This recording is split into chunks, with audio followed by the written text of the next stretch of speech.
বন্ধুরা, উপস্থিত হলাম বেলগাছিয়া কেন্দ্রীয় সার্বজনীন দুর্গোৎসব কমিটির দ্বারা নির্মিত এই অভিনব মণ্ডপটি, যা এবছর ৯৯তম বৎসরে পা রেখেছে।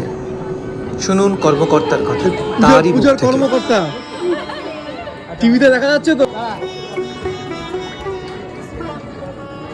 এই যে পুজোর বেলগাছিয়া কেন্দ্রীয় সার্বজনীন দুর্গোৎসব এই পূজা মণ্ডপের কর্মকর্তাকে পেয়ে গেছি। কর্মকর্তার থেকে জেনে নিচ্ছি পুজো মণ্ডপ কি করে তৈরি হয়েছে। উনি বললেন আমাদের ইকো ফ্রেন্ডলি করে তৈরি করা হয়েছে, পরিবেশ বান্ধব, পুরো বিচুলি, খড়, পাট এবং ধানের শীষ দিয়ে তৈরি, এবং মায়ের যে কাজ, মায়ের যে সাজ, সব কিছু তাই দিয়ে, এবং এই যে তুষো ব্যবহার করা হয়। দুশো, হ্যাঁ হ্যাঁ হ্যাঁ।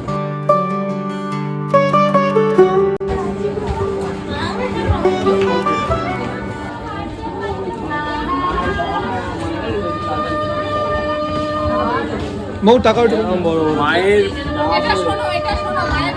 মায়ের গহনা, চালচিত্র সব ওই খড় আর বিচুলি, খড় দিয়ে তৈরি আর পাট দিয়ে, এবং এই যে ধানের শীষ, এই দিকটাতে সব ধানের শীষ।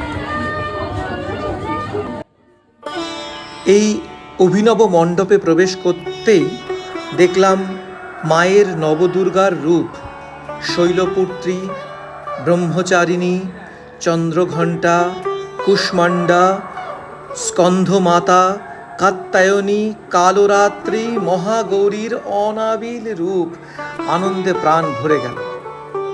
মণ্ডপের প্রতিটি ছত্রে ছত্রে, প্রতিটি আনাচে কানাচে বোঝা যাচ্ছে পল্লীবাসী বৃন্দের আবেগ, উৎসাহ এবং কর্মকর্তাদের নিরলস প্রচেষ্টা, এবং যে শিল্পীর নিপুণ হাতে এই অভিনব অনাবিল মণ্ডপটি তৈরি হয়েছে তাদের কলাকুশলতা।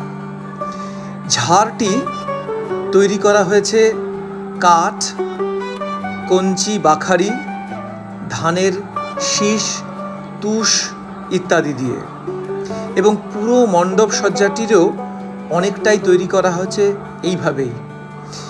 দেবীর চালচিত্রের মধ্যেও রয়েছে এই উপকরণগুলি।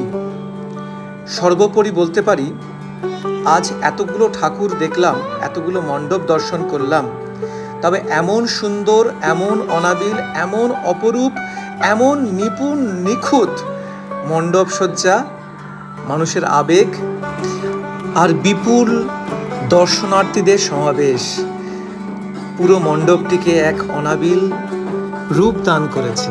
এখানে না এলে এবারের পুজোর মণ্ডপ দর্শনই ব্যর্থ।